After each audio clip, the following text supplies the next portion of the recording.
तो अगर तो आप ओपन करना चाहते हो कोटक 81 सुपर सेविंग्स अकाउंट तो थोड़ा रुक जाओ, यह वीडियो आपके लिए काफी ज्यादा इंपॉर्टेंट होने वाला है। क्या ये अकाउंट सच में जीरो बैलेंस अकाउंट है या इसके अंदर कोई हिडन चार्जेस है जो कि आपको नहीं पता है। और आज की ना इस वीडियो में मैं आपको इस अकाउंट की सारी इंपॉर्टेंट चीजों को बताने वाला हूँ। यहाँ कितने पैसे से अकाउंट ओपन होगा, कितना बैलेंस आपको मेंटेन करके चलना पड़ेगा और किस चीज के लिए कितने फीस और चार्जेस देने पड़ेंगे, और साथ ही इस अकाउंट में क्या क्या फीचर्स और बेनिफिट मिलेंगे। इसके अलावा वीडियो के एंड में मैंने आपको एक फाइनल कंक्लूजन भी दूंगा, जिसके बाद आप इजिली डिसाइड कर सकते हो कि आपको ये अकाउंट ओपन करना है या नहीं। बाकी ये एक डिटेल्ड वीडियो होने वाला है कोटक 81 सुपर सेविंग्स अकाउंट का, जिसके बाद आपको एक भी वीडियो देखने का जरूरत नहीं पड़ेगा। तो चलिए वीडियो शुरू करते हैं और सबसे पहले इस अकाउंट के फीचर्स को देख लेते हैं। तो यहाँ पर आपको Kotak 81 super savings account use करने के लिए आपको हर साल 499 रुपीज का चार्ज देना होगा। और अब एवरेज मंथली बैलेंस की बात करें तो आपको इस अकाउंट में 1 भी रुपए का बैलेंस मेंटेन करने का कोई जरूरत नहीं है। लेकिन अगर तो आप Kotak 81 super savings account open करना चाहते हो तो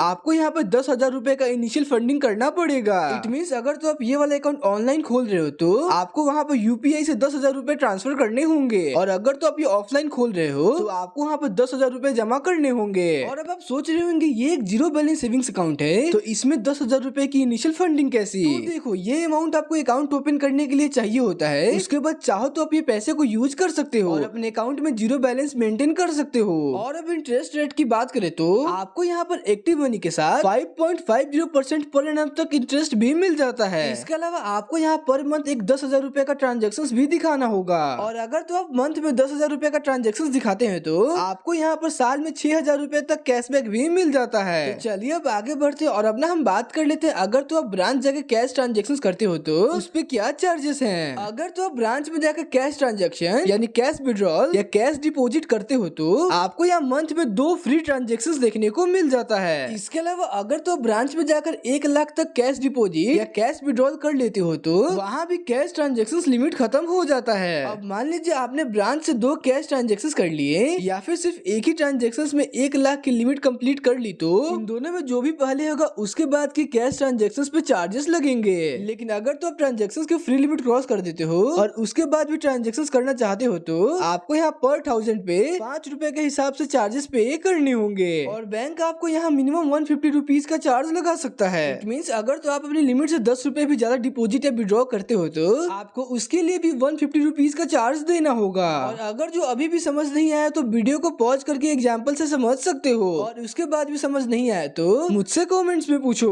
तो चलिए अब आगे बढ़ते हैं और एक एक करके बात कर लेते हैं डेबिट कार्ड और उसके चार्जेस के बारे में। यहाँ पे आपको वर्चुअल डेबिट कार्ड फ्री में देखने को मिलता है, और साथ ही आपको यहाँ पे वीजा का फिजिकल प्लेटिनम डेबिट कार्ड भी मिल जाता है। और अब मान लो अगर तो किसी रीजन से आपका कार्ड खो गया या फिर डैमेज हो गया और आपको कार्ड रिप्लेसमेंट चाहिए तो उसके लिए आपको 299 रुपीज का चार्ज पे करना होगा। इसके अलावा आप एटीएम का यूज करके पर डे 1 लाख तक कैश भी विड्रॉ कर सकते हो, और साथ ही आपको डेबिट कार्ड के यूज पे सालाना 6,000 रुपए का कैशबैक भी मिल जाता है। लेकिन यहाँ पर टर्म एंड कंडीशन अप्लाई होती है। तो आइए अब ना हम बात कर लेते हैं अगर तो आप फिजिकल डेबिट कार्ड लेते हो तो उसके साथ मिलने वाला इंश्योरेंस बेनिफिट के बारे में। बात करें बेनिफिट्स की तो आपको यहाँ पे personal accident cover up to 15 lakh रुपए तक देखने को मिल जाता है। इसके अलावा परचेस प्रोटेक्शन पे आपको अप टू 1 लाख रुपए तक का इंश्योरेंस मिल जाता है, और वहीं लॉस्ट कार्ड लायबिलिटी आपको यहाँ पर 3.5 लाख तक दी जाती है। और साथ ही यहाँ पर एयर एक्सीडेंट इंश्योरेंस कवर आपको 50 लाख रुपए तक का दिया गया है। तो अब तक हमने इस अकाउंट में इंश्योरेंस बेनिफिट को देख लिया। तो चलिए अब आगे बढ़ते हैं और अब ना बात कर लेते हैं एटीएम चार्जेस और विड्रॉल लिमिट के बारे में। तो अगर तो आप कोटक महिंद्रा बैंक का एटीएम यूज करते हो ट्रांजेक्शन के लिए तो आपको यहाँ मंथ में 5 ट्रांजेक्शन बिल्कुल फ्री में देखने को मिल जाते हैं, जिसमें कि फाइनेंशियल और नॉन फाइनेंशियल ट्रांजेक्शन दोनों ही इंक्लूड होते हैं। और वहीं अगर तो आप दूसरे बैंक का एटीएम यूज करते हो ट्रांजेक्शन के लिए तो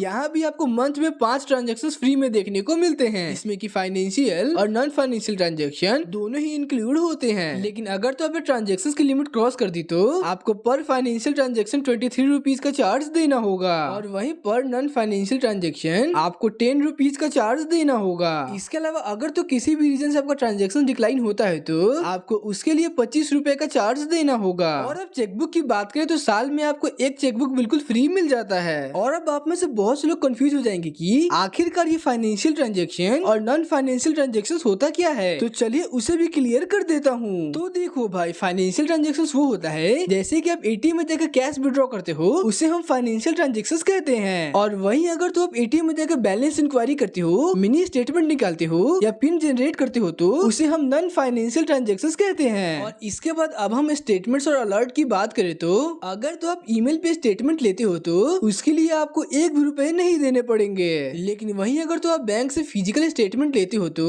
उसके लिए आपको 100 रुपीज का चार्ज देना होगा। और अब SMS अलर्ट्स की बात करें तो आपको SMS अलर्ट्स के लिए 1 भी रुपए का चार्ज नहीं देना होगा। तो चलिए अब ना हम बात कर लेते हैं यूपीआई लिमिट्स के बारे में। तो देखो भाई, आप ना नेट बैंकिंग या यूपीआई ऐप के थ्रू पर डे 1 लाख रुपए तक ट्रांसफर कर सकते हो। और अब फंड ट्रांसफर की बात करें तो आप नेट बैंकिंग या मोबाइल बैंकिंग के थ्रू NEFT, RTGS या फिर IMPS फ्री में कर सकते हो। लेकिन अगर तो आप NEFT या RTGS ब्रांच के थ्रू करते हो तो उसके लिए आपको चार्जेस पे करने होंगे। तो अगर तो आप ब्रांच में जाकर NEFT करते हो और 1 रुपए से लेकर 10,000 रुपए तक ट्रांसफर कर दिया तो आपको उसके लिए 2 रुपए का चार्ज देना होगा। और वहीं अगर तो आप ब्रांच जाकर RTGS करते हो और 2 लाख से लेकर 5 लाख तक रुपए ट्रांसफर कर दिया तो आपको उसके लिए 20 रुपए का चार्ज देना होगा। और अपना बाकी सारे चार्जेस को वीडियो पॉज करके पढ़ सकते हो। तो चलिए अब ना हम बात कर लेते हैं, अगर तो आप अकाउंट क्लोज करना चाहते हो तो उसके लिए आपको क्या चार्जेस पे करने होंगे। अब मान लीजिए आप अकाउंट खोलने के 14 डेज के अंदर ही अकाउंट क्लोज करते हो तो आपको उसके लिए 1 भी रुपए का चार्ज नहीं देना होगा।